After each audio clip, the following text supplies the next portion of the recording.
Okay, so what is the best diet to follow? A lot of people want a simple answer, so I'm going to provide a simple answer.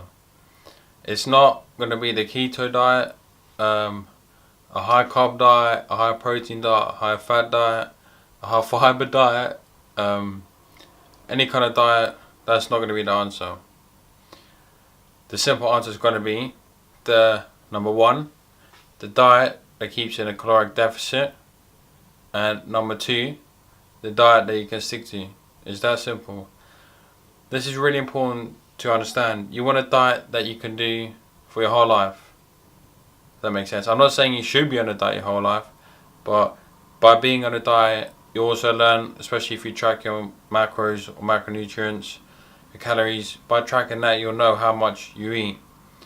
For example, like before I started tracking about 3 months ago, I don't do now because I'm bulking, but when I was trying to lose weight, I thought, say a dish that was 600 calories, I thought that was 600, right?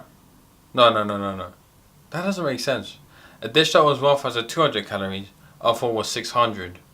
So, by tracking your stuff, you actually know how much you're eating, and that's going to help you for your whole life. Because you know what foods are low in calories, what foods are high, what snacks you can actually eat without eating too much calories. So again, keeping it simple, you need a diet that's going to keep in a caloric deficit. For example, intermittent fasting is a great one for me. I like to eat so-called junk food. It's not so-called junk food, it is junk food. I like to have some of that.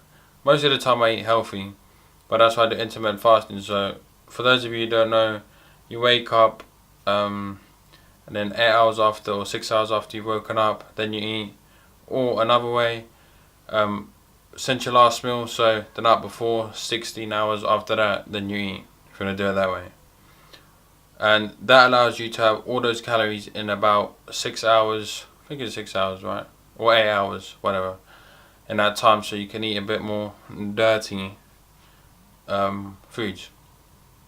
So again, it's getting a bit long-winded, but I'm just trying to show you that you need to have a diet that you can stick to and that's going to keep in a caloric deficit. Just let me tell you now, for those of you who are not that knowledgeable about fitness and nutrition, I'm sure most of my subscribers, or I call them family and friends, or my family, yeah.